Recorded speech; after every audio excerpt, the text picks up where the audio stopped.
Hey, everybody, and welcome to another episode of the AFTN Soccer Show. There's still time, broadcasting live on YouTube.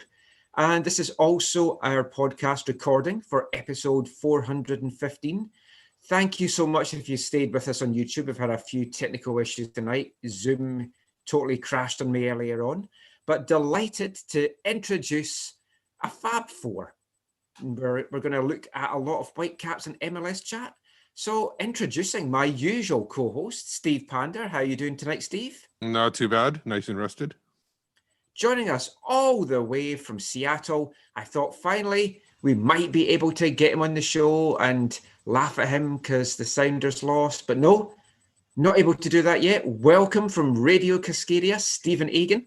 So glad to be back, Michael. Great to see you. And welcome to the lady who asks diabetic footballers what their favourite candy bar is.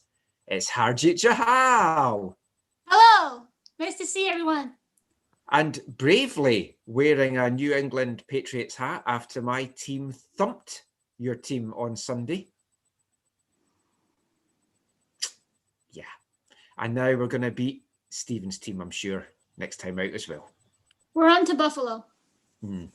I was going to wear a 49ers thing tonight, but instead I've chosen to wear my East Fife tartan top, available for £45 from the East Fife shop. Lovely. I recommend it highly. And also another fun thing arrived in the mail for me today. You may remember me going on about Faroe Islands football. Well, I got my Vikinger badge. Not sure how much you can see it. I ordered this via a seller in Russia. So it's a Faroe Island badge from Russia to Canada. That's the kind of international show we are here at AFTN. And you realize the coincidence that you ordered something from Russia and now your computer wasn't working later on once it arrived. Now, yes. Is this a bug? Is it actually a badge? Who can say? Maybe I should get rid of the packaging ASAP. But we do have a lot to chat to you about tonight. 2 Whitecaps games. We're going to look at how the MLS West is shaping up and just some general MLS chat in particular.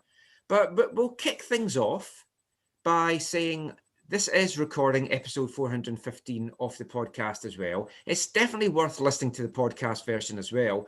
Otherwise, you won't get to hear the wonderful music I've selected this week, which is from a concept album all about Genghis Khan and Mongolia. And I mean, that's surely worth a listen. I can see Stephen is getting excited by the thought of that already, so we'll make sure he gets that. But we are going to kick things off talking Whitecaps for the first few parts. Before we delve into tonight's game against the Sounders, though, I want to take us back 3 days to the win against San Jose. It was looking bleak at halftime, 1-0 down, and then everything came good in the second half. Ali Adnan scored a beautiful free kick. Tosin Ricketts got a clutch winner.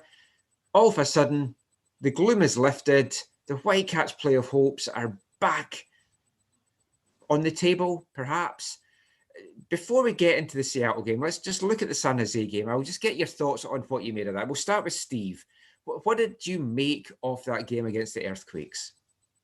Well, I think it's, if I'm not mistaken, it could be the first time they came back from being down at halftime. Or am I wrong on that? I'm not sure. But it was an excellent second time this season. It was the second time. I did not expect them to come back in this game. It seems like that they don't have that in them. We've talked about it many times before. When they go down a goal, it seems like they're the momentum is out, the wind is out of their sails, whatever remark you want to use. But they came back. I think the Ali Adnan goal probably got them boosted up. It's something that came out of nowhere. And then Ricketts with that excellent, and that's something we've talked about many times over the years. Get somebody on the back post. You never know when the ball is going to get there.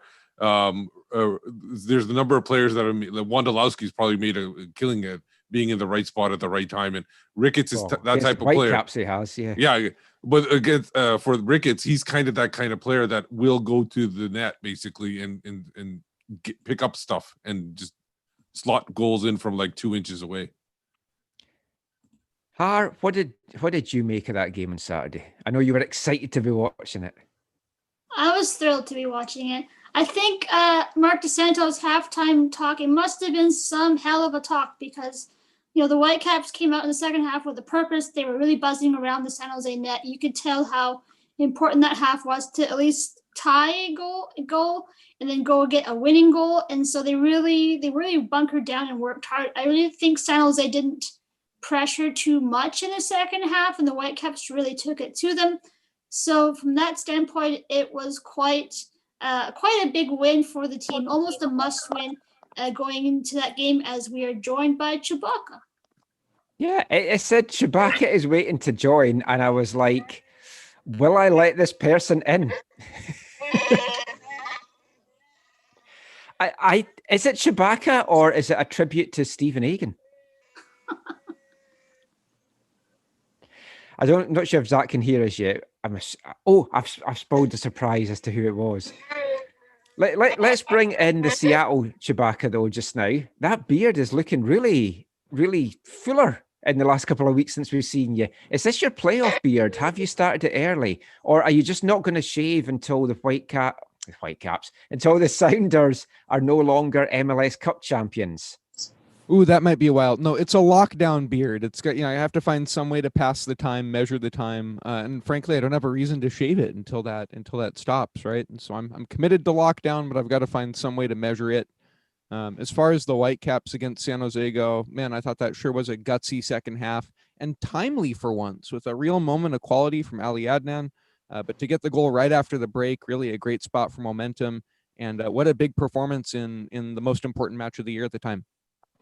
And Chewy, what did you make of that game on Saturday?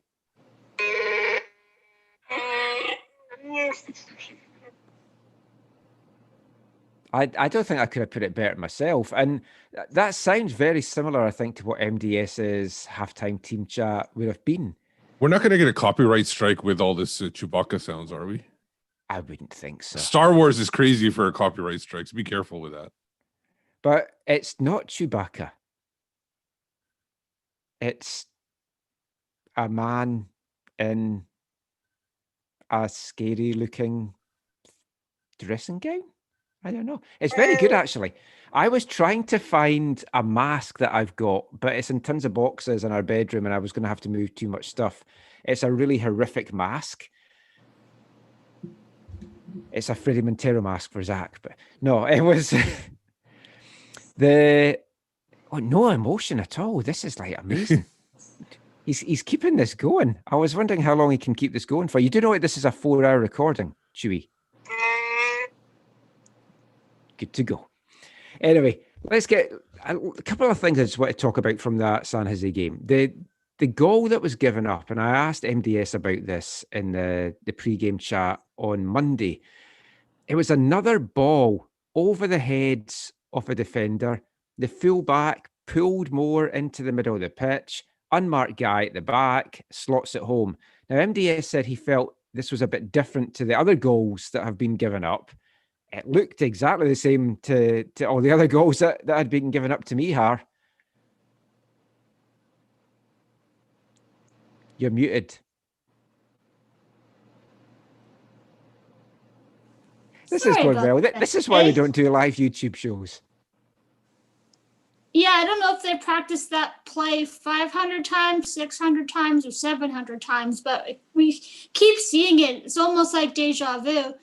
And I think I said to you that looked like Nowinski was having to cover 2 players on that play, which is tough just to cover one guy. I think maybe Ranko was caught out a little bit. If Jake goes to one guy, the ball could have gone to the other guy. So I think maybe it's just familiarity, playing with Ranko and trying to get some sort of sense of where he's going to be, where Jake needs to be. And then also the cross that came in was wonderful, right on the money. So all in all, it was not a good goal, bad coverage, great cross. And, San Jose, thankfully, that was the only goal they got.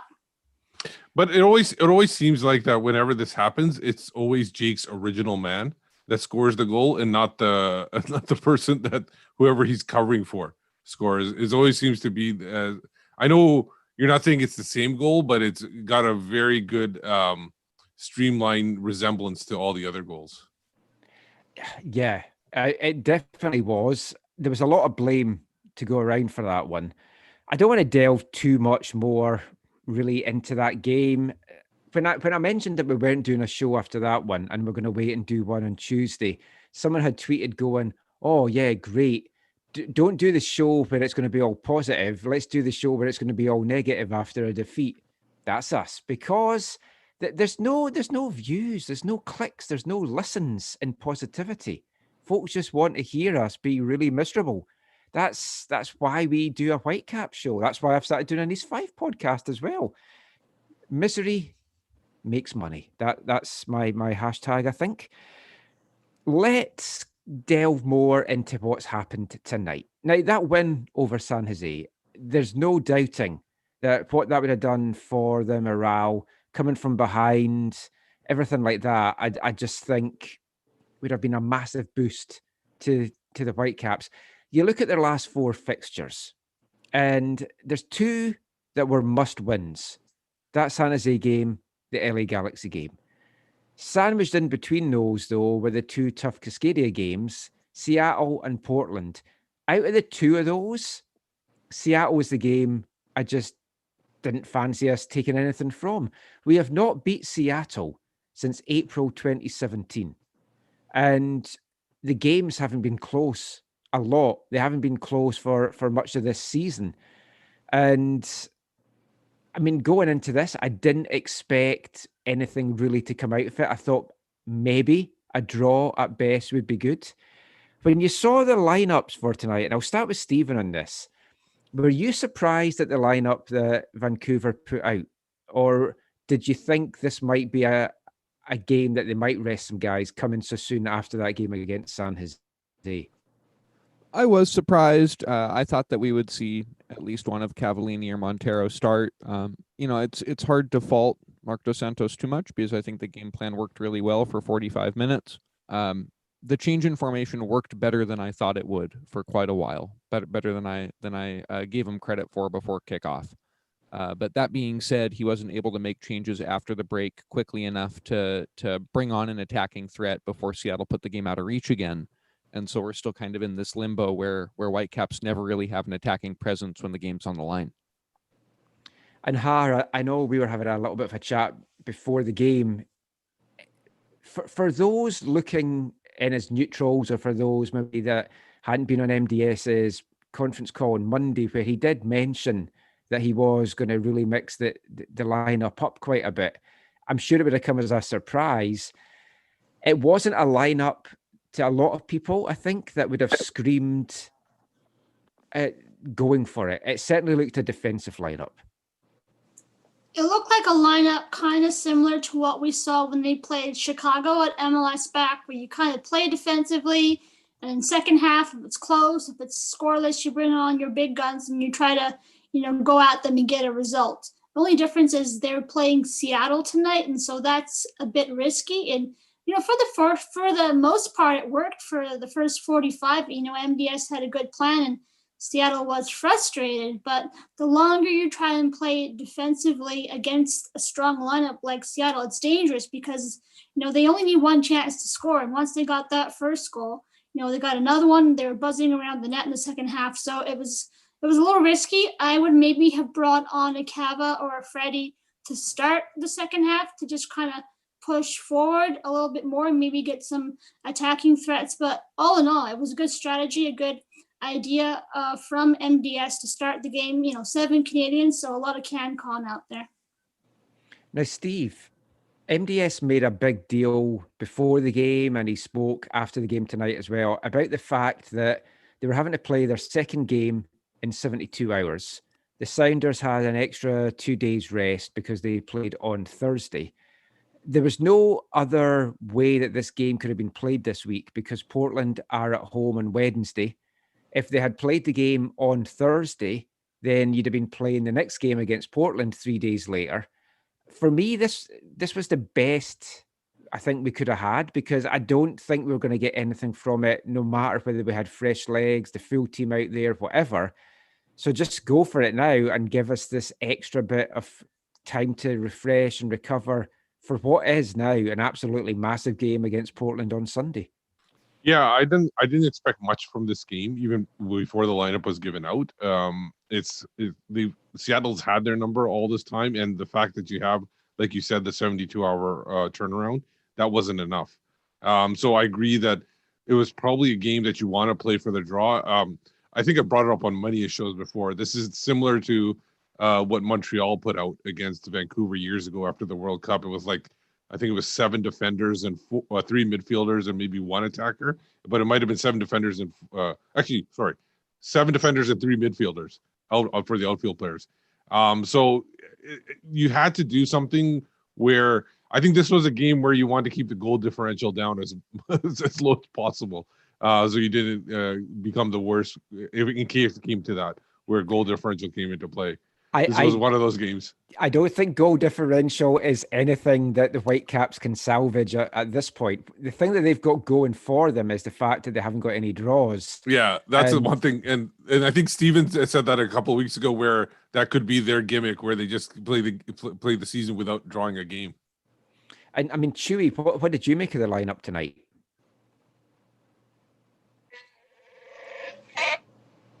Oh, he's made it back to Kashyyyk now, I think it looks like. Oh, I'll bow down to your knowledge. I'm not a big Star Trek fan. Oh, okay. But live long and prosper, Chewy. Live long and prosper. Those eyes are just like piercing through you. It's like that old Italian referee, Pier Luigi Collini. He had those eyes. Except a lot more hair. True. Very, very true. Getting back to the game. Now, Steven, was this not peak COVID MLS? Seattle traveling to play the home game against Vancouver in Portland. That's 2020 in a nutshell, really. You know, I just can't say it any better than that. And, I mean, it just, on the face of it, feels like the start of some type of weird soccer stress dream more than it does to an introduction to a real Major League Soccer game, right? But it is so weird. It's so odd to see the Whitecaps tarps in Providence Park and to see the navy blue projected on the seats of the stadium. It's just all wrong.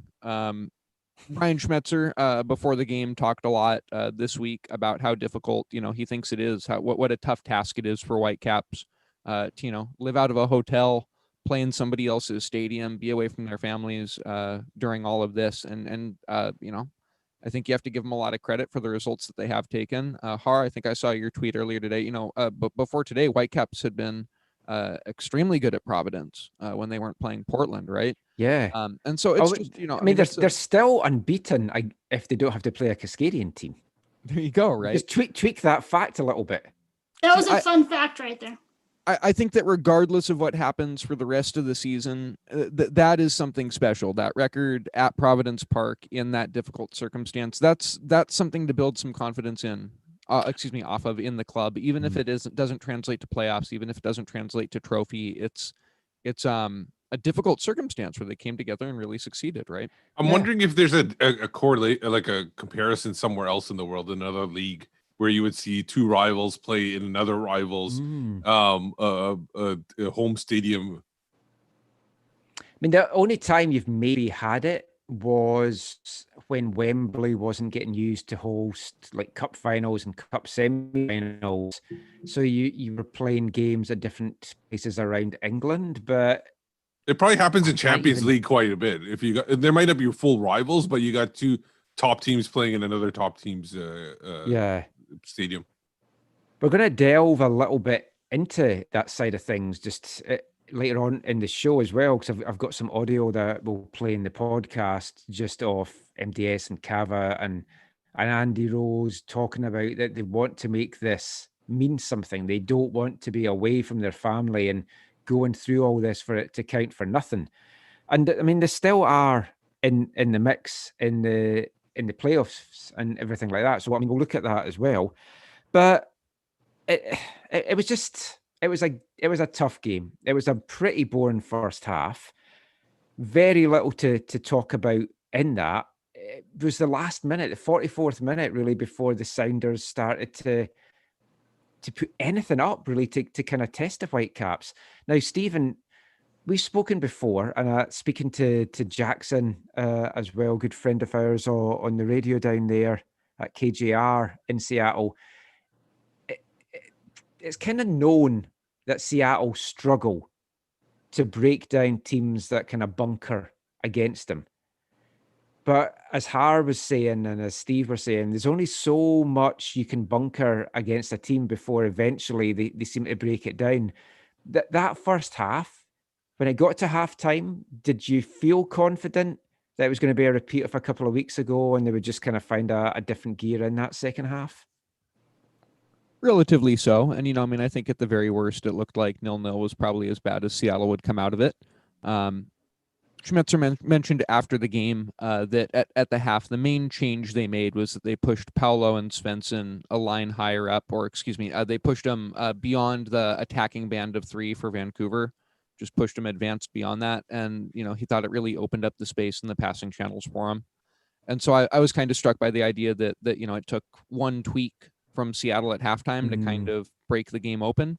And it's unfortunate, like I mentioned earlier with Cavallini and Montero, that MDS wasn't able to play, a similar card at half, because Seattle's not just going to sit on the game like that when it's not going their way. And so I thought, maybe that's the criticism, is that it was great for 45 minutes, great defensive plan, but then there has to be the idea for the evolution. What is Seattle going to do from here, and how are we going to counter it? And I think that maybe the idea there was a little bit weak. That's a good point, because you can have all the plans in the world. MDS obviously had plans as to what he was going to do in the second half, but a lot of that depends on the opposition. And you had the best Seattle team out there against quite a weak depth side of the Whitecaps. I mean, at 0-0 at the half hour, it was a good performance up to that point. I know it's not exciting, and I know a lot of folk watching at home will be bored, but to me, it was perfect. It was perfectly executed. They'd got to 0-0. They'd frustrated Seattle. Did you think they could keep that going for 45 minutes, or did you expect it kind of to unravel the way it did? I thought it would unravel, just because I've seen that episode before when they played Seattle at the beginning of the month, scoreless, 0-0 going into the second half, and then they scored 3 goals against the Whitecaps. So I kind of thought Seattle would kind of turn up and really, crank up the offense. The Whitecaps did have those guys coming in off the bench, so they had a chance, they had a shout to kind of keep it close. So from that standpoint, you kind of seen this movie before, kind of knew what was going to happen. So yeah, at least it was more exciting, more entertaining second half. VAR, I decided to show up, so that was familiar too. And they did better. They only gave 2 goals up this time. Yeah, obviously they didn't get one, but for me, I would have thrown caution to the wind and just made 3 subs at halftime. And just because if Brian Schmetzer is going to make adjustments, why not make adjustments to his adjustments that you think he's going to make? I would have just done that, because there was nothing to lose. If he was going to bring in those players in like at the 58th minute or whatever anyways, or 60th minute, what's another 15 minutes if you're going to go for it, right? And you're going to have the advantage of Portland playing on Wednesday, so you get an extra day off in advance of what Portland's going to get too. So why not take a chance and see what you throw, like basically catch Seattle off guard. There's nothing to lose at that point. The only thing I would say about that. No, go Sorry, ahead, Michael, Stephen. didn't mean to cut you off there. No, Schmetzer mentioned specifically that they planned for a different formation from the Whitecaps, specifically a back 4, and being able to kind of match up 2 forwards, pushing Morris high next to Rui Diaz and matching them up against the center backs, and that it really threw them off to have 3 center backs back there. I think that was the key. I think you mentioned it, Steve, is that but MDS managed to surprise Sounders for 45 minutes. And I think that would have been the cool thing, would have been another surprise at the break. So I am right there with you. I think halftime changes, something else to surprise Seattle, and a result was there. Yeah, and when you're the team that's like been beaten around by Seattle for so long, you got to keep pulling up these surprises and catch them off guard.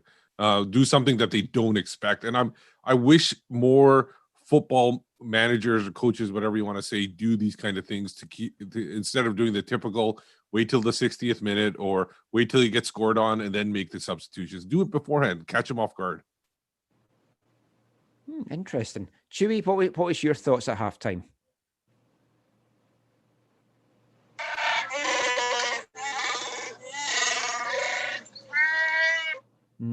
Well, clearly he was surprised, but he expected what happened in Yeah. the second half there. Oh, do you speak whatever language Chewie speaks? A little bit here and there. Klingon? I picked up a little bit here and there. Yeah. So it's Klingon, isn't it? Yeah, similar. Yeah, something like that. The dialect is a little off. Mm. Oh, also, there's a bit of a delay in him replying because it's obviously a long way to wherever it is he is. I Kashyyyk. really need to watch these Star Wars films. I hope it is Where Kashyyyk. it? I think it is Kashyyyk that the yeah, okay, he's giving a nod. So Oh yeah, he's nodding. because Well, I was right enough, worried so. I was going to be wrong, and then if anybody was from Star Wars actually watching this, I knew it because I know Star Wars, but I'm not 100% a nerd. If we get an angry text from George Lucas, then I won't be happy. It could happen. If Disney doesn't like Anyway. what you're doing, I think you end up chained to the It's a Small World ride, but I'm not certain. Oh, I do like that ride. And I have been known to go on it twice, but I think that's my limit. Stay within it. But that is a good time, I think, for us to take a little bit of a break. If you're listening to this on the podcast, we're going to be back looking at the second half after we hear the first of tonight's songs about Genghis Khan. And we'll be back with that after this. And of course, for those of you watching live on YouTube, you don't have to listen to the song about Genghis Khan. You should. It's really good. He's the king of Mongolia. The album should be called "Who's Your Daddy?" I think, for Genghis Khan, considering Well, they say that he populated like his genes are all over the world. Well, good, the fun good title thing for the is, album. Yeah, it's the album's called "Holidays in Mongolia," okay, and it was a solo album by Max Splodge, the lead singer of Splodginess Abounds, that was never released. He produced it as a cassette, and I was at a gig in '99 and got the cassette. And he was having a lot of alcoholism problems and stuff back then, which maybe explains why he wrote an album about Genghis Khan and Mongolia. But he actually went for a DNA test, and he was found to be a descendant of Genghis Khan. So then he wrote a 10-track album all about Genghis Khan and Mongolia. So that's what our podcast listeners have in store. But you can't wait now for that to come out. Har will be definitely tuning into that, won't you? You lost me like 5 minutes ago. Ah, okay. There are artists of the month, Splodginess Abounds, for anyone that hasn't been listening to the podcast. But I think we'll move on. Chewie, you're a big fan of Mongolia, I'm sure. They live in felt tents. That seems right up your alley.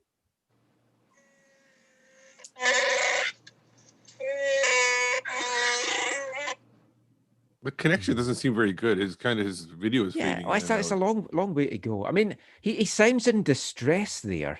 No. And another kind of animal that sounded in distress were the Whitecaps in that second half, especially in the first 15 minutes.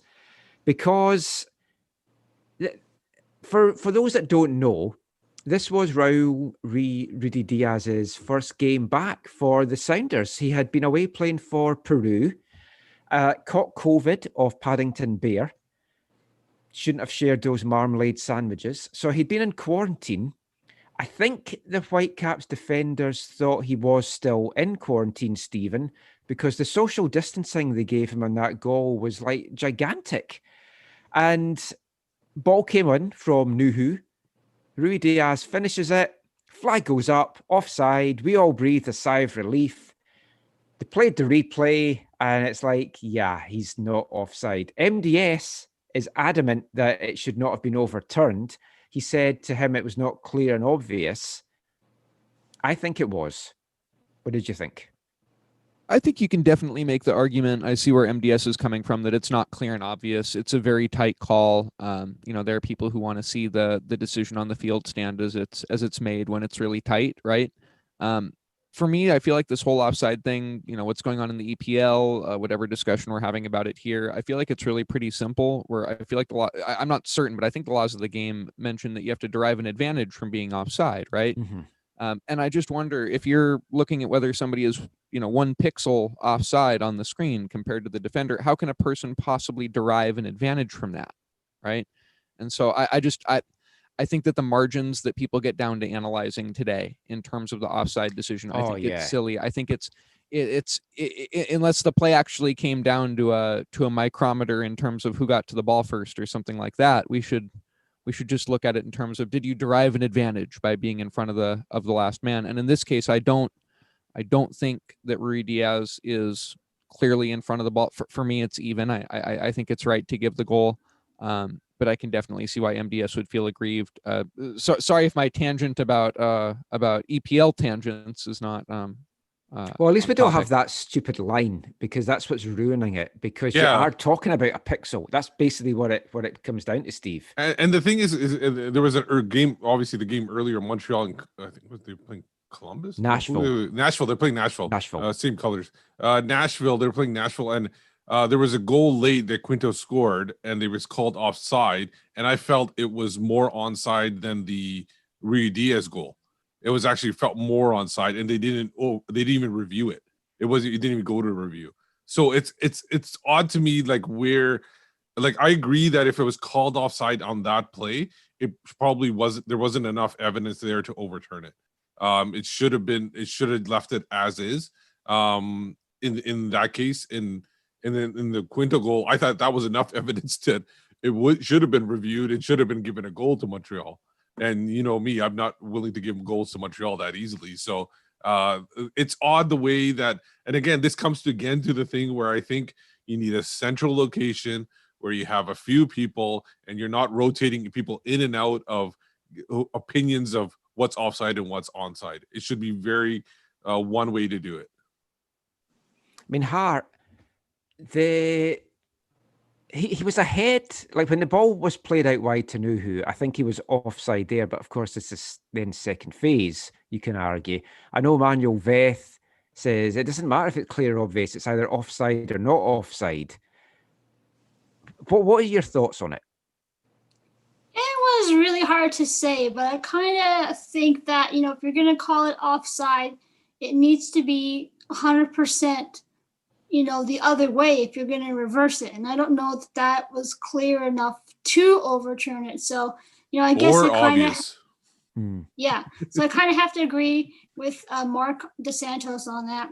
I'm just reading the quote sheet now. There's a lot of quotes. Oh, Stephen, actually, just before I forget, if you could forward me on the Seattle quote sheet again, that would be fantastic. I think people are misunderstanding what clear and obvious means. I think clear and obvious doesn't mean that it's whether it's offside or not. Clear and obvious means that is there a clear and obvious mistake in what was called on the field, and should it be reviewed? Not if it was clear and obvious offside. That's not what clear and obvious means. It's whether it should be reviewed or not. I guess just my general take on it is, and this is broader than just the moment in tonight's match, is that, if it's too close to call, I'd like to see it go to the attacker, and most certainly I'd like to see him keep the flag down and review it afterwards and let the play out, right? So for me, I'd like to see that play given as a goal, just in general as a soccer fan, but I'd like to see it given, against anybody else as well. So, no, I agree that with it fully. It should always, if you want to get more people interested in the game, you got to give it a little bit more of an advantage to the attacking side, because as we know, everybody complains, soccer's a 1-0 game or 1-1 or something. There's no harm in having extra goals in there. It's not going to hurt anybody. Oh no, I mean, up to that point, it hadn't been very exciting. I think I described it that first half reminded me a lot of my former girlfriend Claire. Not the prettiest, but got the job done. But then it's like things kind of went off the rails a little bit in the second half after that goal. I mean, Chewy, first of all, was that offside for you? Michael, you can't be saying that kind of stuff about your poor girlfriend, man. That's not right. I tweeted that to you and you said, you should say that on the show. No, I didn't think you would say that. It's ex-girlfriend. It's We're ex-girlfriend. live. Oh yeah, not his, current, just to stress in case Caitlin's listening upstairs. Yeah, ex-girlfriend, not and his wife is asleep, so he's okay to say it. Yeah. Oh Lord. Anyway, Chewy, offside or not offside? I'm glad you've come more into the light. We see you a lot better now. Also, we're missing should have been a show that we were sponsored by Manscaping, because look at the job we could have done with Chewy. A lot of manscaping needing to get put on there, I think. Turn him into an Ewok, or maybe even another Star Trek thing. Anyway, been a while since I watched those movies. Actually, the Star Wars movies was a date night movie that I had with another girlfriend, Tracy, back in the day. But we won't get into that just now. She was nice. I like Tracy. I don't think she's watching that. Oh, Steve's left at that. He's like, I've had enough. If we're talking about Tracy, I'm going away. I've heard too many stories about Tracy. I shouldn't be here on the podcast if we're going to start telling stories about Tracy. I could tell you some. Well, there was this. No, I'm leaving again. Okay, right. Anyway, back to the football chat now. We seem to have lost Chewy again. He's gone more off into the light. Oh, there's Chewy. I think it's a he. It looks like a he. So one sorry, it actually looks like the Emperor with Chewy's like skin over him as a robe, in a way. Interesting. Anyway, let's. Folk aren't here to listen to nonsense about ex-girlfriends and hairy men. Or maybe they are. It is an After Dark podcast after all. 1-0 Seattle, 54 minutes. 6 minutes later, it's 2-0. Rui Diaz has another hand in the goal. Ladero finishes it off. A lovely curling finish, Stephen. And Rui Diaz just skinned Ranko, just kind of left him in his wake. Great cut back. But that finish from Ladero, that is the quality that the Whitecaps lack most of the time. Cavallini's got it in him. But most of the time, that link-up play, I think that's what we would love Cava and Freddie Montero to be. But what Ladero and Rui Diaz have just seems on a different level. They sure have executed it against the Whitecaps in the last few years and have earned results with it. That being said, I think that right after the first goal on 54 minutes, you can kind of see the game change. And it's complete. That there's so much space. Sounders look rampant. Frankly, Whitecaps kind of look like they have their heads on fire a little bit. And it's just there's no real plan for how Whitecaps are going to get a foothold in the game, gain an attacking presence, and keep Seattle from just tearing them apart at the other end. And frankly, it wasn't the first chance that they scored on after the first one that they got. Right? I mean, they had a couple of chances just in those 6 minutes. And so I thought there was a little bit of inevitability about the second one, whereas the first one was the game. Can Whitecaps sit in? That was the proposition MDS set up. Can Whitecaps sit in and keep Seattle out? And they did a great job of that for as long as they did it. But once that proposition fell apart, I mean, man, after the first goal, to me, it didn't look like it was going to be a competitive game from there, unfortunately. And sure enough, it only took 6 minutes. Well, I mean, it kind of felt like a training match after they went to 2-0. That last half hour, Seattle, well, I was going to say it was easy for them. The last 10 minutes, it wasn't that easy. I mean, the Caps really turned it on in that last 10 minutes. They had a couple of chances. I think Chewbacca's having a bit of a fit here. But they had a couple of chances. Ali Adnan had another free kick that was past the post. Dahomey went down in the box, which I've seen them given. I'm not sure it was a penalty. There was definite contact. The Seattle defender won the ball first, and then Dahomey kind of hit him. I mean, how did you see the last 10 minutes, and what did you make of that Dahomey incident? Yeah, the Whitecaps had a few chances to get maybe a goal back and make it closer, or even try and make it 2 goals there. The Dahomey play was interesting. I don't know why it didn't at least go to VAR. I thought that should have been something that happened. Cavallini had a half bicycle kick attempt that was a great effort, and Ali Adnan had another long distance shot on target, but it went wide. So they had a few chances, and I think, as I said earlier, maybe if they had brought on these big guys at the start of the second half, maybe they would have created more opportunities or had more scoring chances. So you're playing with fire if you're going to wait and then bring them on later, because then Seattle's already up ahead, and then you got to push forward without getting caught on the counter. So it was really a mix. They had some chances, but it was just a bit too late for them to try and, get a result. So it's much ado about nothing. I mean, the Dahomey incident would have been reviewed because they do quickly look at that. It just must have been deemed that it wasn't, a clear and obvious one. I mean, Stephen, did you think it was a penalty? I First off, I did see on Twitter that there was a brief VAR check for it and that they determined no penalty. I saw an angle on local Seattle television, on the local Seattle broadcast, that was, for me, definitive and clear that he won the ball, and it was, that Arriaga won the ball, and it was a clean challenge. And to me, it's just that simple. Honestly, I've seen a good angle of it.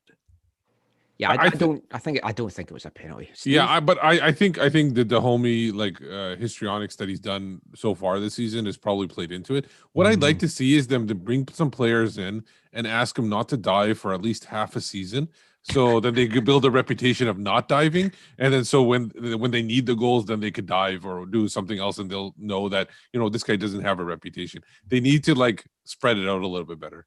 So diving tactics for the team. Yeah. I mean, the dark arts can work and benefit you, but once you get a reputation, especially in this league, it's a reputation that doesn't shift from you. We've seen it with Teixeira, we saw it with Fernandez before that. It's a tough one. I don't mind it. Sometimes it is a blight in the game, I know, but you got to pick your spots. You can't do it in the middle of the 50-yard touch line or something like that, where you're going to be diving at that point. You got to pick your spots where you're going to dive and where you're not. I had a good chat with Kristen Knowles during the Forge CONCACAF League game a week or so ago. Time means nothing anymore. I can't remember when that even was. And we were talking about the dark arts at the end, and it feels like Canadian teams and Canadian players have finally learned to do that on the international stage. And I think we've needed to do it in CONCACAF because other countries are doing it. Other teams from other countries are doing it. I think that's an aspect of the game I would have been good at. Crap at the rest of football, but I think me and dark arts are made for each other. But if other teams are doing it and getting away with it, fair enough. But once you've got VAR, you can't expect to get away with stuff like that. I mean, it's just stupidity. Anyway, that's our chat about the game. We're going to delve into some of the YouTube chat and then some other MLS things in a bit. For those of you listening on the podcast, I'm going to bring you some post-game audio now from both head coaches. From Mark DeSantis, first of all, we're going to hear from Mark DeSantis, but first of all, we're going to hear from Seattle Sounders head coach Brian Schmetzer. So let's hear now from the Gaffers. So, of course, those of you watching on the YouTube stream, you have to listen to our Mongolian-themed podcast to hear the Gaffers there. They don't talk about Mongolia. I was disappointed. I maybe should have jumped on one of the post-game calls to ask about that. But one good thing about Brian Schmetzer is this is kind of our Halloween show as well. That's why Chewbacca has joined us. And for me, Brian Schmetzer is always in costume, Stephen, as Mr. Garrison from South Park. Brilliant shout. Very nice, Michael. I love it. Once you see that, you'll know. Next time you see him or you're in a call with him, you will just hear Mr. Garrison. Okay. Right. Does he have a Mr. Hat?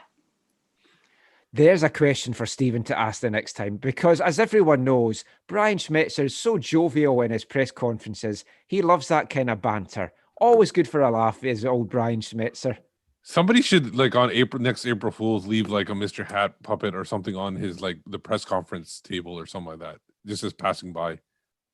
One actually, talking of Brian Schmetzer, I was having a discussion with a Seattle journalist, and I said to him, have you noticed every time Brian Schmetzer has a press conference, he's always writing things down in his notebook? I take it you've noticed that, Stephen. Do you know what he writes? Do you know what it is? Do you know what he's writing?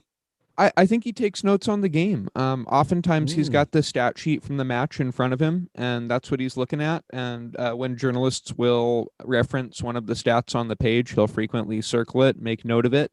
I think that oftentimes what he's trying to do is he's trying to organize his thoughts just for what he's trying to say to the press. He wants to be sure to single out the guys who he thinks played well, on and on. He gets a fair deal of softballs, but he really likes to make sure that he works in what he thinks to be the appropriate praise for his side. He's really a player first manager. And I don't mean that in a cliche way like everybody else is. I mean that he'll tell you to to the detriment of everything else, that the Sounders are the relationship between the players and the fans, and that everything else is extraneous. He actually it was really odd. You talk about asking him questions, jovial press conference. He is a very jovial guy. You can have great banter with him during press conferences. Someone asked him about his 400th match in charge of the Sounders the other day, as he hit 400 as the manager between USL and MLS. And he got really set off about it. Like he got really ticked, like he wouldn't answer it. And he did not want to talk about himself. The players had won that night. The Seattle Sounders had won that night. His team had worked hard. The players had worked hard. And he just was not interested in having anybody take the focus, take the message away from the players on the field who won the game. And so I don't know if that's instructive or illuminating or anything, but I thought that was interesting. At first, I thought it was kind of an abrasive answer. But when you read into it more, I think it's just he's really focused on that. He's really focused on the Sounders belong to the players. Well, yeah, I mean, that's excellent. And I thought that was what he was writing down as well, like stats or just trying to get his thoughts in order. Now, the journalist I was speaking to swears, and I'm not making this up, he swears that he saw the notebook and all that's in it is doodles. He's not writing anything. He's just like doodling away. So somebody needs to get a swatch at his notebook and see. Yeah, but exactly maybe he has a writing like a doctor where only he can read what he's writing. Oh, yeah, it could be shorthand. Yeah. There was a BBC comedy show called The First Team. That if no one's seen it, try and check it out. It's really funny. So there was an old Italian manager, and he always had his notebook, and he was in the show. He's like known for writing it. And then one of the players finds it one day, and he opens it up, and what's inside it is a Sudoku book. And that's what he's been writing constantly in it. So it could be that that's what Brian Schmitzer's doing. Whatever it's doing, he's working, so I can't really knock it. I don't know if you'll do it on the show, but at some point you'll have to source that claim for me, because I am fascinated. That's super interesting. Yeah, the person that told me said, I shouldn't really be telling you this. Don't mention it. So well, maybe not live on YouTube. It's okay. No one's watching anyway at this time of night. It's fine. Chewy, you a fan of Brian Schmitzer? I think Chew's falling asleep. Oh, there we go. Oh, this is like a bad Borat sketch. It's not very much head movement. Usually Chewbacca's more, maybe he's got a neck issue or something like that. I think it's been a long day for Chewbacca working in the salt mines. It strikes me as something that would be in Star Wars. I don't know. Spice, actually. Spice is the... Oh, who was your favourite Spice Girl? For me, it was always Sporty. Har, favourite Spice Girl? I'm Sporty. Yeah. Well, I know you are, but who's your favourite Spice Girl? Sporty Spice. Okay. Steven, favourite Spice Girl? I was born in 1995, Michael. Just too late to ride that wave. I'm sure you've heard of Mozart and you can analyse Mozart stuff. You must have seen the Spice Girls. I'm sorry. I've got all the Cascadia soccer stats in my head, and I'd have to Google a Spice Girl. No, I know this. But is we awful. obviously know it's Ginger Spice. He just doesn't want to admit that. I spent my entire day doing more calculus in a single day than I've ever done in my entire life, and I have to admit I am just beyond fried. It's been a day, Michael. And I wasn't expecting Spice Girls. I prepped for many other things, maybe even tangentially for Chewbacca, but I did not prep for Spice Girls. Steven, you need to spice up your life. Yeah, if you want to be my lover, you've got to get with my friends. Oh yeah, that's that. Chewy's gone at that one. Steve, who's your favourite Spice Girl? I'd have to say probably Baby Spice. Oh, like them young. Interesting. Anyway, let's move on. We're digging ourselves a hole here. This will be the last time Har and Stephen come on this show, and possibly I think Chewy as well. You're the only one with the shovel right now. Yep, my hole is big. Takes me back to Claire. Anyway, let's move on. And Chewy's gone again. None of this will make the podcast.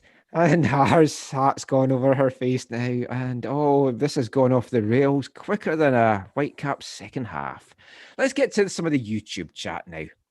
We normally have Zach that reads these out, but unfortunately, Zach couldn't make it tonight. I guess Chewy could have had an attempt, but I don't think that would have been very good. This is the first me checking the chat during the show.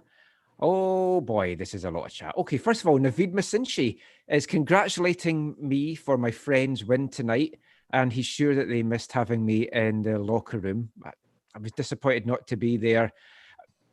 It's like I miss seeing Stephen Fry's donut tattoos, to be totally honest with you. I mean, Stephen, have you seen Stephen Fry half naked and checked out his tattoos? Sight to behold. You're muted. Maybe a good thing for your answer, but we'll see. Thank you. Sorry about that. No, there's some very physically imposing sounders. Of all of them, I would have to say Roman Torres is probably the most imposing I have seen in the locker room. Although Ymar is purported to be even larger in the chest and bicep than Torres. Who do you think's the longest in the shower? Oh, there's me with Stefan. Thanks to her. Look at those tats, man. Well, we all know why Torres got like big. How he got big. Allegedly. He definitely did that, but he was also big before that. Yeah. Nothing to sniff at with Roman Torres, that's for sure. Let's get back to the chat. Let's see. Norberto's says, quite rightly, again, we see the quality difference between Seattle and Vancouver. Rui Diaz and Ladero, the difference makers once again. I mean, you can't argue with that at all. They have difference makers that the Whitecaps just don't have on a consistent enough basis. And I think that's a big problem with the team, Steve. Yeah, it's the Ladero factor. I think he's the big. Like, I know Rui Diaz scores a lot of goals, but you have a guy like Ladero who can drive the play through the midfield, and I think that's essentially what the Whitecaps are missing. We've said a number of times. Even Chewbacca will agree that we need a number 10. Yeah, Naveed Masinchi actually says Chewbacca over Jeff. Oh yeah, I agree. Naveed Masinchi says Chewbacca over Jeff Anderson's Riddler outfit for sure. Yep, Chewy agrees with that.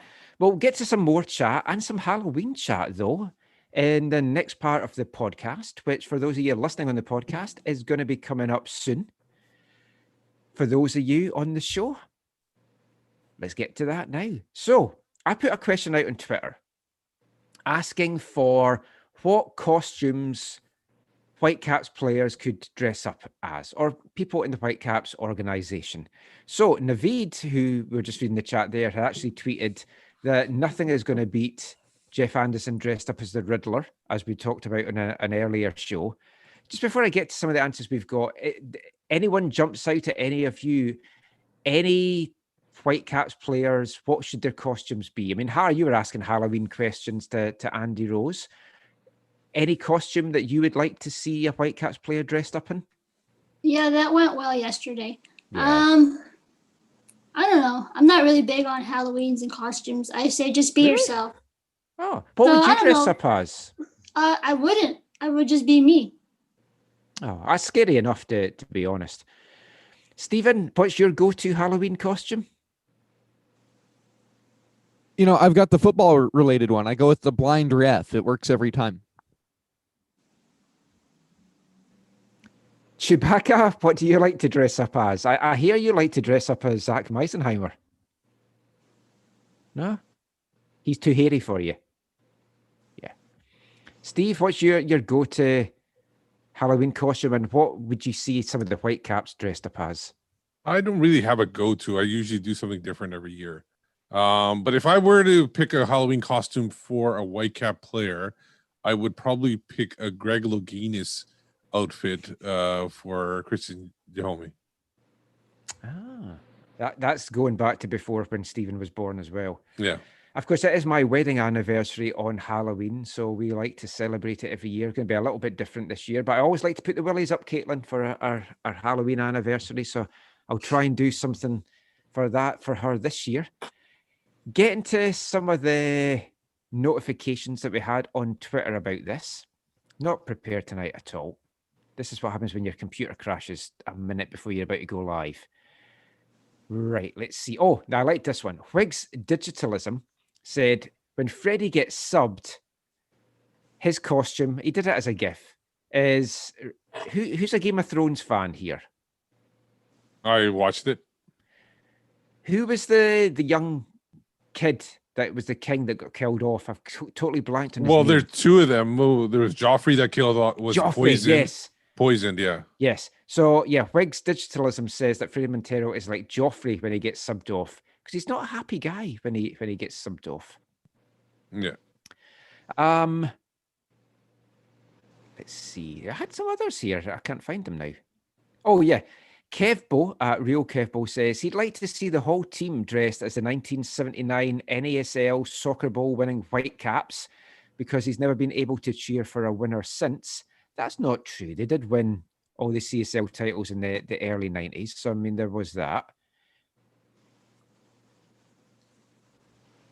Mama Rabes says Captain Jack Sparrow for Russell Tiber. I think that's a good one.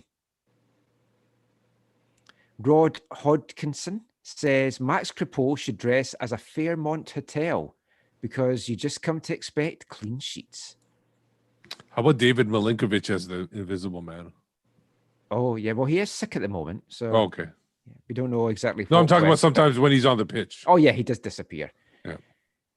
Navaneeth Ravichandran said every defensive player should dress up as blocks of cheese because they're full of holes. And the last one we'll read, Walter Sue, Waterboy 99 Troop says the easy one would be to dress the team up as a competent team. Guess I kind of asked for those answers when I was doing it. But we'll get into some more of the YouTube chat now, because we've got some more questions to kind of delve into. Now, Alberto says that he honestly thinks Robbo's counter-attack strategy against Seattle was more dangerous than what MDS did tonight. Teixeira, Reina, Mosqueda, they've kept Seattle busier than Cavallini alone with Montero. What do you think of that, Steve? Yeah, there are good points to that. My only thing is that I will go back to that Seattle game, the 2-game series, where they really didn't give he didn't give himself a chance to win at all. So that kind of muddies everything that he did against Seattle. But I think definitely at that time we were much more competitive with Seattle, so that probably did work. The Walker said that Rui Diaz was offside when the ball was played through, but behind the ball when passed. In their opinion, that's the same as the shot that was saved but tapped in by the player in the offside position a game or two ago. I can definitely see that as well. And the last one we'll take from the chat just now, ILCS says, can you discuss the negative goal differential over the course of the season, as well as the very low goal score in total? Looking at the stats, the Whitecaps have scored 24 goals this year, which, quick glance, is second worst in the West. Dallas have 22, Galaxy have 22, so I guess technically third worst in the West. Their goals against is 43 compared to San Jose's 45, so they're sitting on minus 19 goal difference, which is worst by far in the league. Now, or not the league, but the Western Conference. The defensive play, we touched on it in the first part there, and if we look at it again tonight, it's tough to say who the best defense is out there.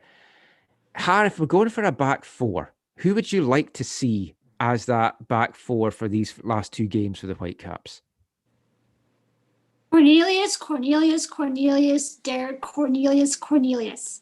He needs to be starting at center back next to Godoy, Jake Nowitzki at right back, Ali Adnan at left. I think that's the back four. That's the best. I know they paid €1 million to get Ranko in. I just don't think he's good enough to be starting on a consistent basis. This was DC's first start since the last game against Seattle. I was pretty good. I thought he was solid. He was aggressive when he needed to be. His positioning was pretty good considering the 2 goals in the second half. So I think DC needs to be starting. I know he's been waiting patiently. I asked him about, how tough it's been to, not get practice time and, not being able to play regularly. So, he's really worked hard, and I think he should be getting more of an opportunity in the back line. And I think Eric Godoy and him are the best partnership back there at the center back position. Steve, what about you? Who would be your centre back pairing? No, I think I agree with that. Cornelius and good. I would go with Godoy or Rankovic, whichever one you want to go for, whichever. But I think Cornelius has been, I think there's been a couple of games where he was in the lineup where they let in a lot of goals, but they weren't necessarily his fault, some of those goals. But overall, they've always seemed to be those tight games. He's always the consistent person in there, or the consistent person in the lineup. So I think that he has deserved to be the starter. I think they still want to kind of showcase Ranko because I do feel like he's going to be in bomb where he's going to be brought in and quickly turned around for a profit. Stephen, watching from afar as the kind of neutral in this, you've seen some good defensive performances. You've seen some horrific defensive performances against Seattle. It's not been great for the Whitecaps. Who strikes you as being the 2 best centre-backs for the Whitecaps? I don't feel like I've seen enough of Ranko to have a fully formed opinion on his long-term future in Vancouver. I think I'm absolutely with you guys that right now, for the most important games of the season coming up, it's Cornelius and Godoy who should be starting. I don't know. I think sometimes it's tough to judge a guy on his first year in MLS at all, and then particularly this season with things so badly impacted by a million different things for the Whitecaps. It feels like it's hard to judge a big acquisition like that too harshly just yet. The thing for me with Ranko is like I like when he's bombing forward with the ball and he looks dangerous. He's a good ball playing centre back. That's not what the Whitecaps are needing just now. They basically just need a guy that's a stopper, that's there and can get rid of the danger and just deal with what a centre-back is meant to do. And for me, Cornelius brings that a lot more to the team. Peter Galindo from Sportsnet, I don't know if anyone saw this on Twitter, but he was putting together a number of different charts for players, Canadian players and Canadian teams throughout MLS. So he was doing requests as well. So I asked him to do a comparison of 4 centre-backs, throwing Andy Rose into the mix as well. And it was really interesting because analysing it, to me, Godoy and Cornelius are your 2 best centre-backs based on those stats. And I don't think that is what we're going to see in these last 2 games. I think MDS likes the pairing of Ranko and Godoy, but I think we're going to be much better having Cornelius and Godoy. And as Steve touched on there has been some mistakes this year that I think have been pinned on Cornelius, and I don't think that's fair because there's been a lot of blame to go around on the goals. And the thing is, you're right about the whole thing right now about the center backs. I know you want to play Ranko because he can handle the ball, he can move the ball forward. But this point, because their midfield is too weak, you need to go with the marketing, the anagram where it says KISS, basically keep it simple, stupid. So just keep it simple at the back. Do not try to put people into positions where they're not going to be able to recover, and let them play defending game. And that's what Cornelius does. He plays a simple game. He gets the ball clear. He's in the right position at the right time, and he's not trying to do too much. And you got to do that right now because when they start bleeding goals, they really bleed goals a lot, which is why the goal differential is such a huge thing. What about right back? Do we stick with Jake Nerwinski? Do we have McColl there? Do you move Godoy to right back and have a Ranko Cornelius centre back pairing her? Or is that just too much to risk at this point of the season? I believe I already said Nerwinski should be at right back. I know you like Jake. I think Jake is good, but I think the thing is what you got to get into his head that is to stay in his lane as well. Don't overcompensate for somebody else's mistake because that back post is really they're giving up a lot of goals at that back post, and they need to cover that more than in the middle. He's brought some more offensive flair this season. He's got 2 goals. He's getting forward more. He's hustling all around the pitch on the right side. but I think maybe his defensive game has struggled a little bit. I know the opposition sides like Jordan Morris, they're really targeting his side of the field. So, there's still that balance you need to have going forward and also defending. But I think having, Ranko in there and bringing in Godoy and just mixing the center backs, I think that's been challenging not only for, the fullbacks on the team, but also the goalies. So I think more familiarity, I think maybe that will settle. But yeah, I think Nowinski's a solid option at right back. And he's second longest tenured on the senior team. So he has familiarity with the league, with the opponents, and some of the guys on the team.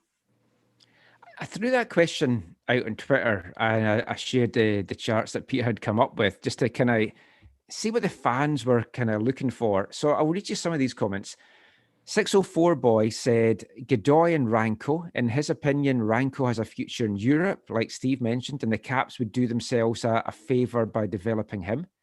Couch Ultras say Godoy and Cornelius 100%.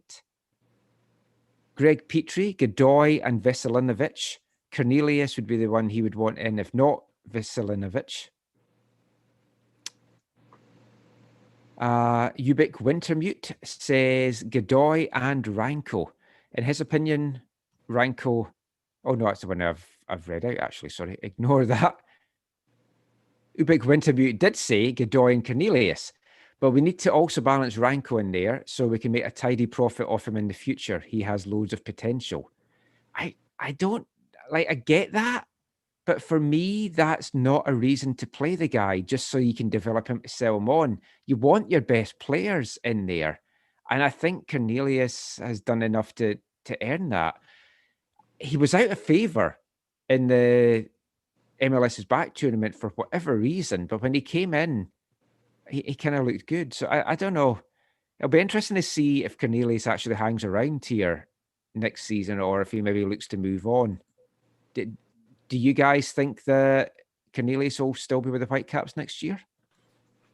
It's all depending on what MDS wants. If MDS is going to be here, because like we said, he likes a guy that can handle the ball, and Cornelius isn't that type of player, but he's definitely got value with another style. If he does move on, he'll definitely be signed somewhere else, whether it's MLS or he maybe goes back to Europe.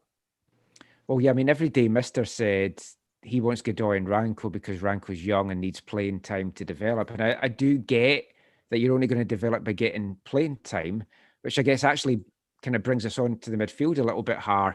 If you're going for a midfield pairing for these last two games, do you go with McColl and Jingles? Do you have Baldy in there? Do you put Tybert in there? Yeah, I'd like to have Baldy in there, but he's only 20 years old, and I know he's kind of looked at the next top midfielder, the future midfielder of this team, but he's still young, and I don't think the coaching staff is fully comfortable with pulling him out there for the next 90 minutes each and every game. So with that being said, I'd go with Jingles and Bikel, and then Rusty Tybert on that left side. He has been pretty solid on the left side. And Rusty's been filling in for Ali Adnan when he gets up the field. So I think that's kind of set. And then Dahomey on the other side and Kava and Freddie as the two strikers. I think kind of that's the set starting 11 we're going to see in the next two games. The question mark, I think, is the center backs. As I said, Cornelius, I think he should be starting, but I think MDS may revert back to the Godoy and Ranko. So we'll have to see. But yeah, the midfield's been solid. And so, yeah, I don't know what he's going to do, Marcus Santos, but he'll probably go with the winning lineup that we've seen the last few games. Steve, who would be your two? If you're gonna go with my choice of Cornelius and Godoy, then you're gonna have to have somebody that can push the ball up, and I think Baldy is the only one of those midfielders that can do that. I think Peter did something on Baldissimo too, and he was clear and away the most all around midfielder. Yeah, he looked at all the midfielders as well, and Baldy stood out by a mile. It's maybe a lot to throw him into two big games though. But why not? What do you have to lose? Why not get this guy into those kind? Oh, come on, man! I just want to see these guys get better. And because even if you get in the playoffs, how long is that going to last? Well, yeah, we'll come to that soon. Yeah, That's going to last until the national anthem, the playoffs, basically. Once the national anthem is over, the game's over. But I think that you got to put him in, because I'm not even saying for the future that he's the best player. I'm saying the present right now, he's one of the top 3 midfielders, because there's not very much to differentiate. And the one thing he does well is get the ball up the field. And you need to, if your midfield can't do it along the deck, you might as well get that up in the air and switch play and get it to your wide areas and all that stuff to maybe create some attack. Stephen, I don't know if you've got a chance to really see much of Baldissimo apart from the games really against Seattle. What have you made from any highlights and stuff you've seen of him, or just the midfielders in general? Is there any midfielders that you've thought, oh, I don't want them playing against Seattle because they're going to cause issues? I mean, frankly, no on the latter question. On the former, though, I think Baldissimo looks like a, promising guy. I mean, I naturally have not seen him to the extent that you folks have. But that being said, he looks like a good partner for Tybert. Like he has a little bit of an attacking intent, ability to distribute the ball beyond what maybe some of the other Whitecap center mids I've seen have been able to do. But I think, you bring up a good point. I think Steve brought up a good point. It's tough to hand over the keys to center midfield to a 20-year-old, right? That's a tough thing to do. But also a good point. If there's nobody clearly better, if he's the best guy, should definitely play him. I think, maybe going back to the point earlier about should Ranko play because you want to sell him on eventually, right? I mean, that's not a great reason to play a guy, but playing Baldissimo because he has time to develop and because he's the best guy for the position right now, well, that checks multiple boxes. Yep, absolutely. I think that's it for our chat, really, about the game and the couple of games that's coming up. For those of you listening on the podcast, you're really lucky because it's time for this week's Wavelength. For those of you watching on the YouTube stream, you missed that. That's another reason to download the podcast when it comes out tomorrow. But we've not got too much more that we're going to delve into. On the podcast, I'm going to have played some audio of Mark DeSantis, Lucas Cavallini, and Andy Rose, just talking about they want this season to mean something. They don't want to be away from their families, giving up so much, going through all this, being stuck in a hotel. As Stephen mentioned, Brian Schmitz is mentioning how difficult it is. They want it to actually count for something. And I think that's one of the biggest motivations going for the team in these last 2 games. Yeah, they want a playoff spot.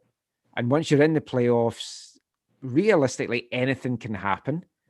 I don't think we're good enough to compete with the best teams in the West, let alone all of MLS. Getting to the playoffs seems like it would be a massive achievement. And for what the guys have gone through, I'm not trying to really downplay and say, oh, it's like winning the MLS Cup, but it's a big achievement. If they can get that far, this is massive to them. It's going to feel worthwhile. I think inside the Whitecaps locker room and the organization, it's going to be a massive achievement, like you said, for them to accomplish that. Considering having to play in the United States, having to travel the day of games when they're on the road, the COVID situation and all the players that are missing in Orlando. So from that standpoint, it would be huge for the organization, for the confidence of the players. It would be a massive achievement to be able to play in the playoffs, even if it's just maybe one game against, a top team like Seattle. They're all fighting to make the playoffs. And this 2020, we've had all these curveballs in sports. And so it would be monumental if they made the playoffs. I don't give them a big chance if they get in. I'm still skeptical that they will make the playoffs right now. So we'll have to see what happens. But that's what they're fighting for. And if they've got the determination to do that, then, they could be in with a shout. They're still in a playoff spot right now. The other teams have a few games in hand. So we'll see how close it gets. And if there's a tie on points, they have the breaker with most wins. Yeah. They've got 8, so they've got that too. And so we'll see what happens, but it could happen for sure, and it would be a great boon to the team.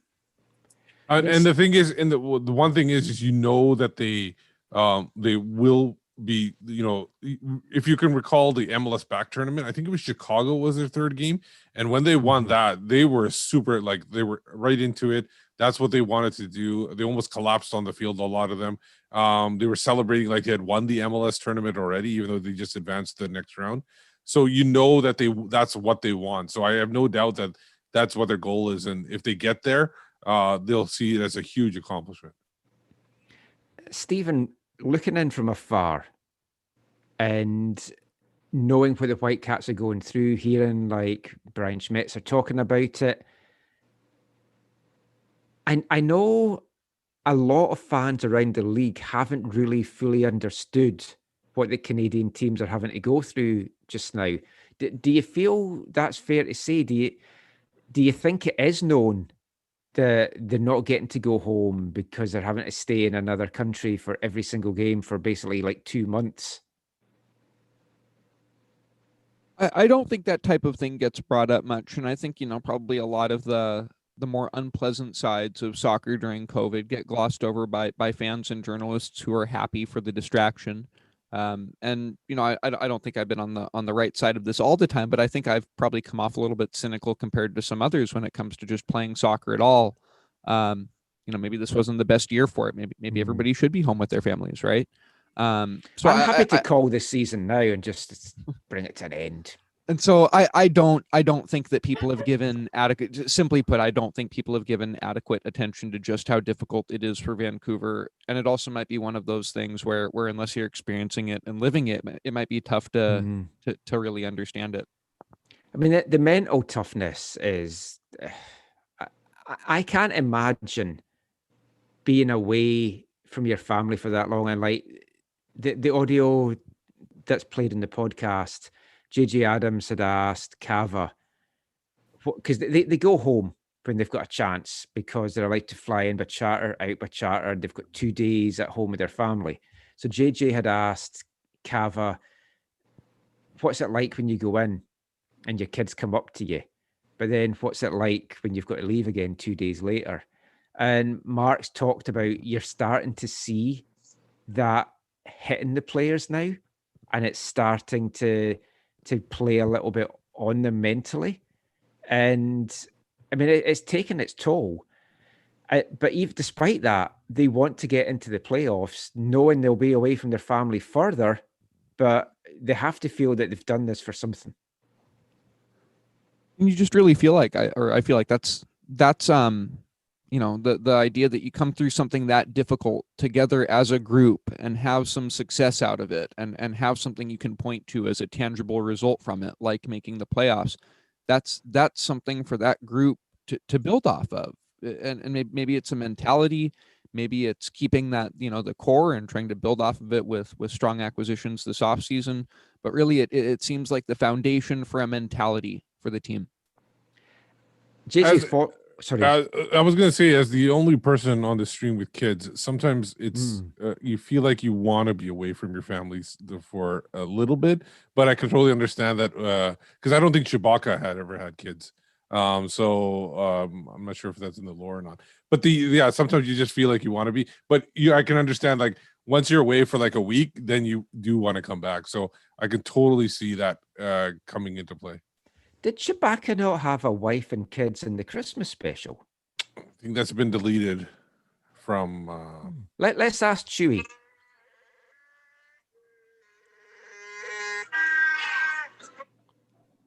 I think he's shagging a goat just now, so maybe no kids. Although goats do have kids. So there we go. Heard it straight from Chewbacca's mouth.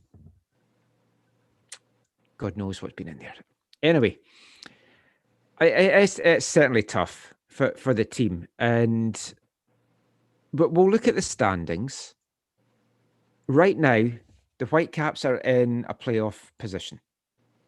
They are sitting in 7th in the West with a points per game total of 1.14. Now, that for all the teams in the playoff places in the West is the worst. you look at the teams in the East, and it's surprisingly not the worst. 5 of the 10 places in the East have already been clinched, but Seattle's been the only team to have clinched a playoff spot in the West. So before we delve into what the rest of the season's kind of looking like, I've got to ask Steven. They've clinched their playoff berth now. They're pushing for first place in the West. What have you made of the Sounders season to this point?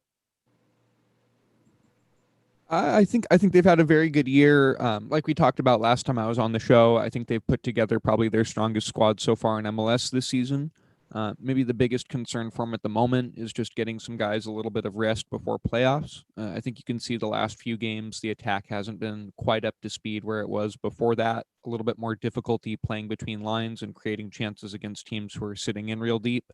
But that being said, I think if you can get Ladero a weekend off, get everybody on the same page going into the playoffs, I think they're going to be tough to beat. In particular, Nuhu, great assist tonight. If they can get him subbed out of there, get Jovan Jones or Brad Smith on in his place, I really don't see a hole in this lineup. And I think that certainly LAFC, Portland, somebody like that could beat them again, as they have, as they've dropped results in the last few weeks. But I'm feeling pretty confident about Seattle's chances headed into the Western Conference half of the playoffs.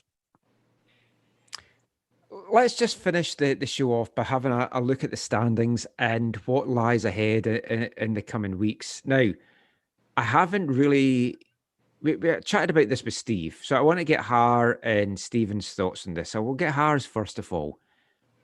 Initially, they were not going to have a supporters shield presented this year because it was an unbalanced schedule and everything like that. That decision has now been overridden, and they are going to present it, which surely you're having a season. Why would you not present the supporters shield? Har. Hello.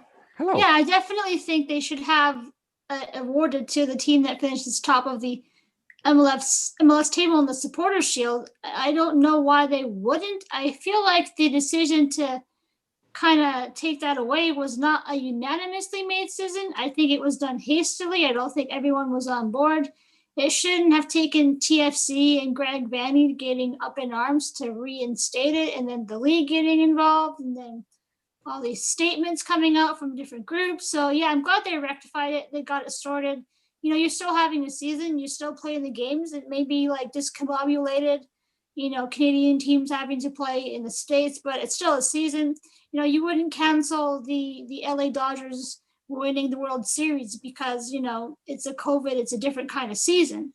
You would I would, because I'm a San Francisco Giants fan and I hate the Dodgers. But aside from that, I do get your point. What I thought was hilarious was the team, as you mentioned there, that had the biggest outrage about it was Toronto, the players, their management, and their supporters. Then as soon as it's reinstated, they get hammered by Philadelphia, and they're probably not going to win the Supporters Shield now anyway. That was funny. The TFC army at work again. Yes. Steven, what was your thoughts on it? When you heard initially that there wasn't going to be a Supporters Shield awarded, we are still having a season. It baffles me that they'd come to that conclusion. The right decision's now been made, but just what's your take on it all? Yeah, I actually come down on the other side of this one. I think that after MLS's back was over and the regionalized phase for what do they call it? Phase 1 after that was announced. To me, it looked pretty clear that we weren't going to have a normal enough season to award a regular season championship. Seattle, Vancouver, Portland, they're not even going to end up playing everybody in their own conference, let alone getting a chance to play everyone in the league. The Canadian clubs aren't going to get to play home games for everything after July, right? There was the period of time where the Canadian clubs were just playing each other over and over again, right? So, I mean, there have been some real oddities to it, but just once you got to regionalized play, to me, that was the point where a shield didn't make sense anymore. I think maybe the biggest mistake with it was not announcing it sooner, that they didn't want to award the trophy. I think that by waiting, that's probably what pissed people off. And I think that it would have been a lot more palatable to folks if they had done it sooner. I have no idea why they waited until a couple of weeks before the end of the season. And so that was strange. And then just, I mean, and I get why MLS wouldn't like this point, but just the last point to it for me is I just feel like it's a good thing for our competitions as a whole to be controlled by more people than just the MLS owners, right? Like, you know, we shouldn't just give them control of all the trophies. I think it's good that, you know, CSA, USSF run their own tournaments. I think it's good that this Independent Supporters Council has a hold of a different tournament and of the Supporter Shield. And I've certainly seen a lot of talk about self-entitled, self-righteous supporters getting in the way of the game, getting in the way of common sense, on and on. But for me, I think I thought this was a legitimate check and balance where it's supporters saying, hey, look, you know, we probably shouldn't have even been playing it all this year, and we're certainly not having a normal season. And so we're gonna recognize that. We're going to pay respect to that by not awarding this trophy like it's a normal season. And to me, that decision made sense, but removed from that, having multiple groups of people make that decision and come to different conclusions is okay for me. And I get why MLS does not want supporters thumbing their nose at them saying, no, we're not going to give out a trophy. We don't think your year is legitimate, or whatever they infer from that. But anyways, I know you guys feel differently on it. I obviously get the other side of the coin where you did play a season. There is objectively a single table that you can line all the clubs up in, and there is one who's at the top. So, well, the thing is, MLS has never been a even schedule. Yes, they've often been never. imbalanced. Yeah. But the thing is, if hindsight being 2020, it might have been ideal to hand the Supporter Shield to the MLS back tournament winners. Because considering they did it for the fans, and so I think that might have been the better thing. But I can totally see where you would say that it's not, shouldn't be awarded because of that. But again, it was the timing of it. They should have announced that way earlier, because they knew this was going to be that type of season a lot earlier. Like, especially when that tournament came in, they knew there wasn't going to be a balanced schedule. People were going to be shifted in regions. So if you're going to do that at that time, then you should have adjusted it for, way back when. Now, for those of you listening to this on the podcast, I'm going to play some audio now of Mark DeSantis chatting about the playoff rules, which still have not been decided upon. And then we'll talk a little bit about that. So let's hear from MDS just now. So for those of you on the stream, basically what MDS is saying is he's kind of heard murmurs as to what's going to be used to decide this season, because we've got the big issue that as of right now, the Whitecaps have played 7 more games than Colorado, and we've got just over 2 weeks of the season left to go, and there's clearly no way that Colorado are going to play all their games. So looking at the standings just now, if they switch to points per game, which has been one of the rumoured things might have to be, the Whitecaps are screwed, basically. Because right now, their points per game is 1.14. Colorado's sitting on 1.36, out of the playoff positions, second bottom in the West. What I don't understand, and we'll just get all your thoughts on this. We'll start off with Har.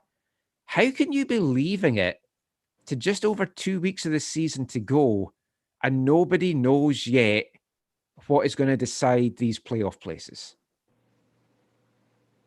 Yeah, I agree with you there, Michael. You can't leave it to 2 weeks to the end of the season to figure out how you're going to, incorporate Colorado and finish off what the final standings are for the playoffs. You can't wait so long.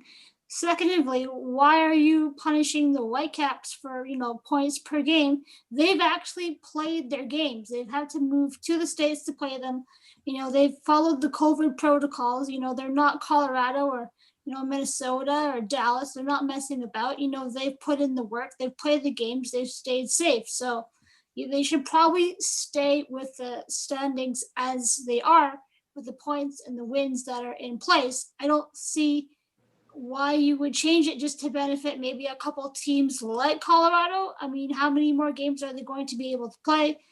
I just don't agree with it. I know that Mark DeSantis will probably have something to say about that if that's something that the league does. I don't know when they're going to decide, but they better do it soon.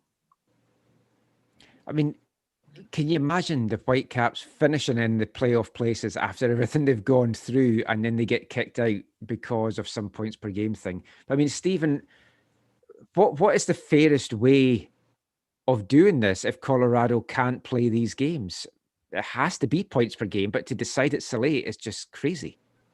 I don't think it can be points per game. To me, if they do it on points per game, I think it will be the biggest detriment to the competition's integrity since countdown clocks and 35-yard shootouts.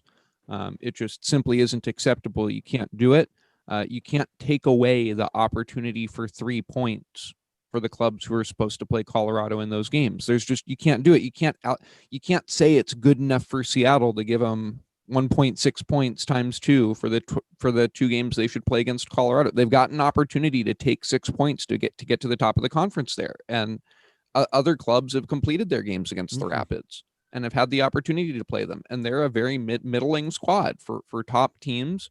That's a good opportunity for 3 points. The problem is that it doesn't look very nice to punish someone for getting COVID, right? Like, it doesn't look nice to punish their team for that. But the reality is that's the bullshit situation MLS put us in playing this year. And now they're just afraid to go through with it, but you can't punish everybody else for that. No. What they're doing in Scotland is they're looking to see if teams have followed protocols properly. And if they haven't, then they're just going to make them forfeit the games 3-0. Yeah, and it's about, like, I think we spoke about it on the last podcast, and I think I muddled up the term, but it's about institutional control.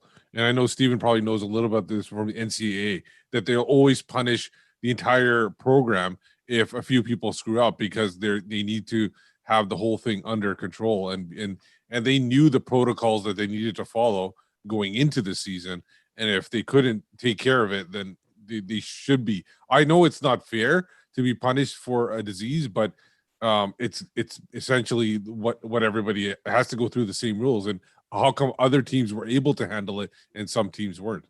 Dallas and Nashville, they essentially got kicked out of their tournament, where they probably lost, they probably lost some money because of the fact that there was TV revenue that they probably lost out on, possibly. I don't know what the rules are there.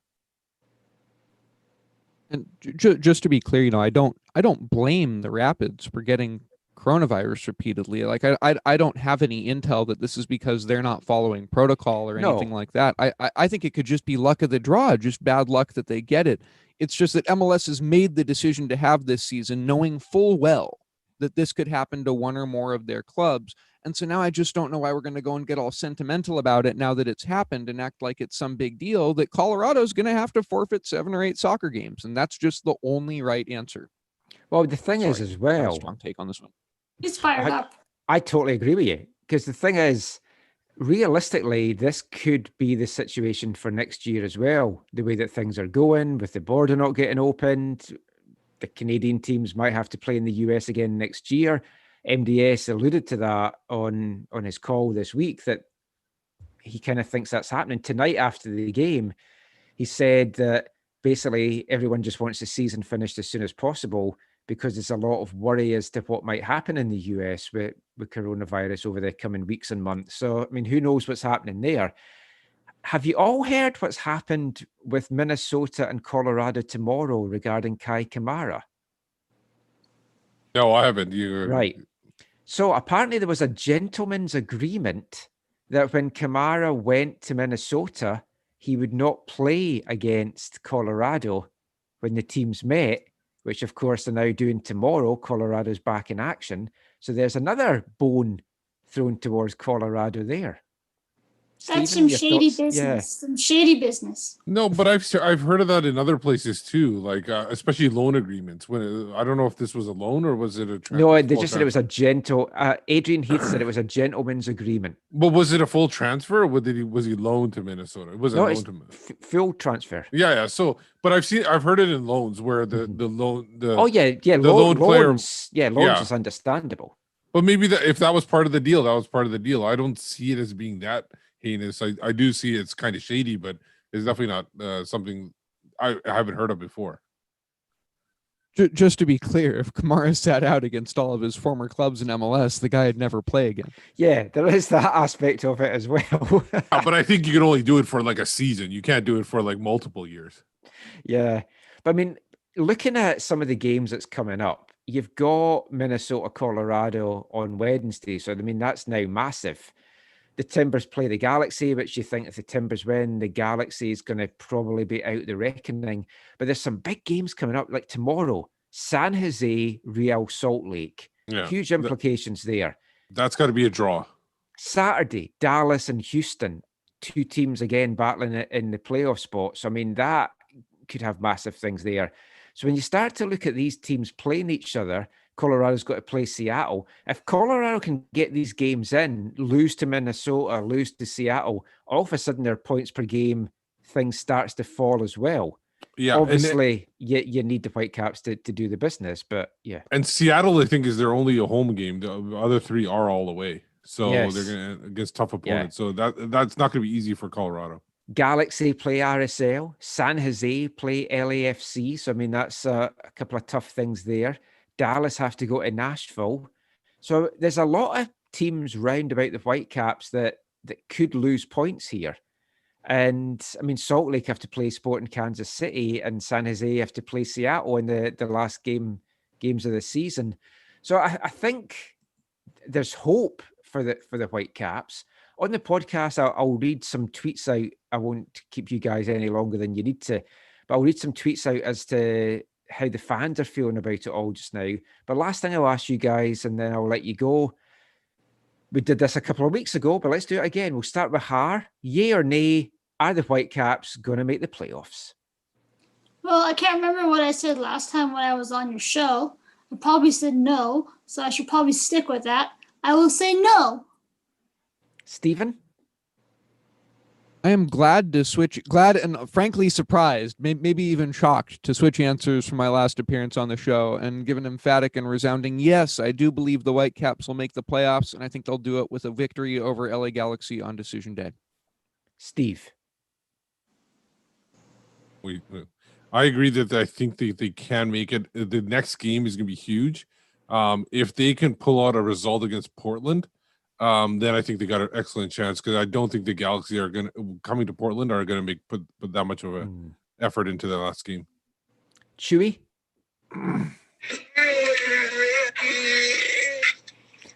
Always the pessimist, Chewy, always the pessimist.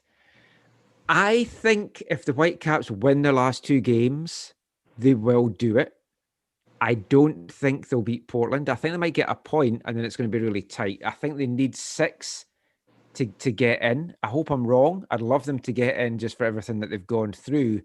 Once they get there, I don't see them going far. That is the other big issue. I think they're likely to be one and done, but you're down to cup football, and then anything can happen. It just feels though, and this is the last thing we'll touch on, it feels hard that this is a team that just is not competitive with the top teams in the West right now. They're just not consistent, you know. They beat LAFC, but then they lose to the Galaxy.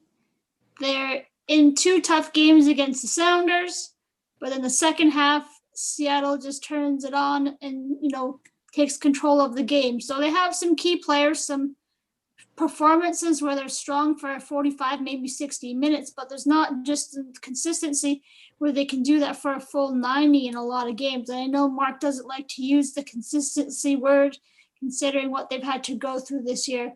That's okay. The C word is allowed in this show. No, it's not.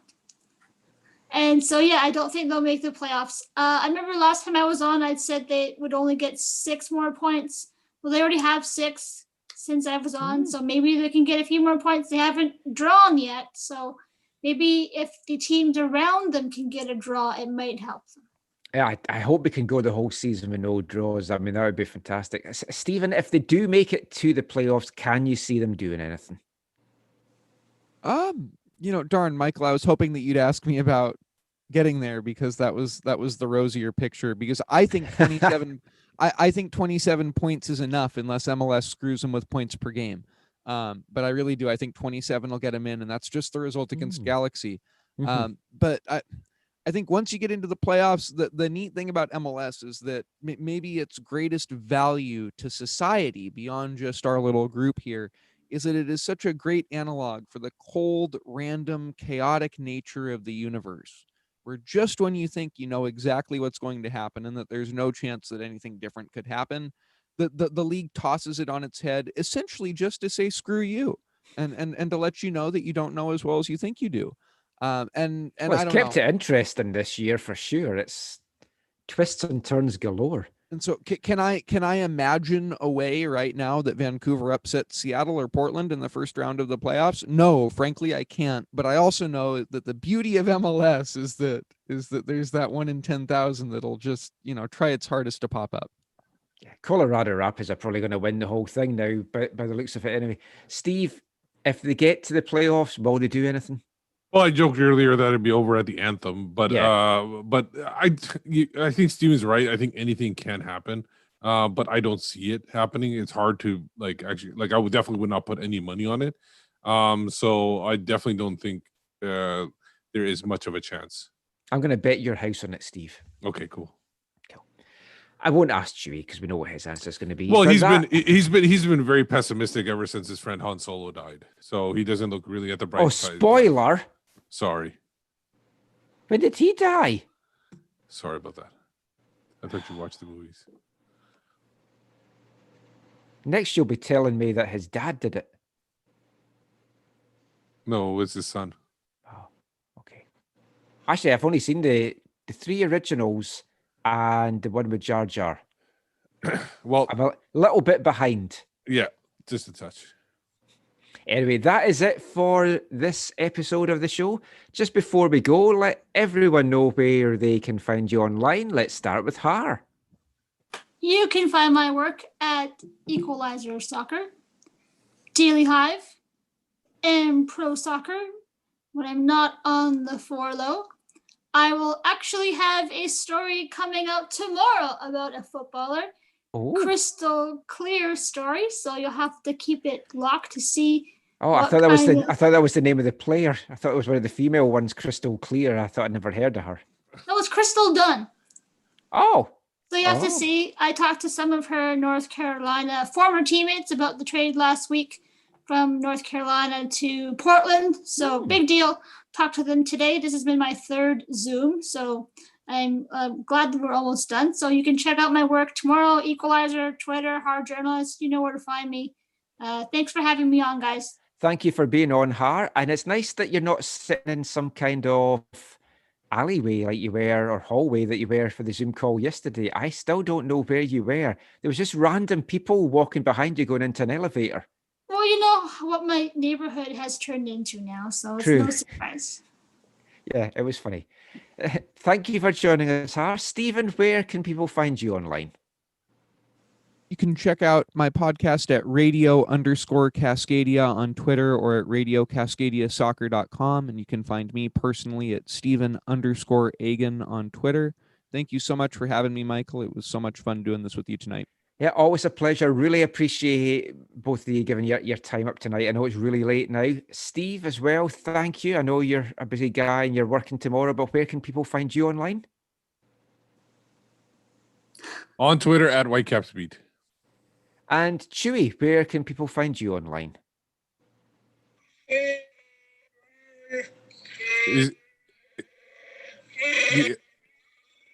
Yeah, he's on all the social platforms at HarryChewbacca.com. Oh, talking of Hairy Chewbacca. No, we'll go off tangent if I start talking about Hairy Chewbacca. That was my nickname for my ex-girlfriend Claire as well. Anyway, I am Michael McColl. You can find me on Twitter at AFTN Canada. You can also read all our stuff away from the numbers, aftn.ca. I think Chewbacca's having a seizure. I know. Sorry. It's like, want to make sure I'm he's trying to okay. keep a straight face here. And you can also follow us on this channel if you're watching on YouTube. Please like, subscribe, do the thumbs up, turn on notifications, smash the stuff. I think that's what the kids are saying these days anyway. But thank you everyone for watching. Thank you everyone for listening. Thanks all of you guys for joining. Just our usual reminder that when I say goodbye, it's going to be an abrupt ending, so I can't thank you all anymore. Go back to whatever galaxies you have all come from, and we'll talk again soon. Until then, thanks for listening. Take care, and mon the caps. Bye, everybody.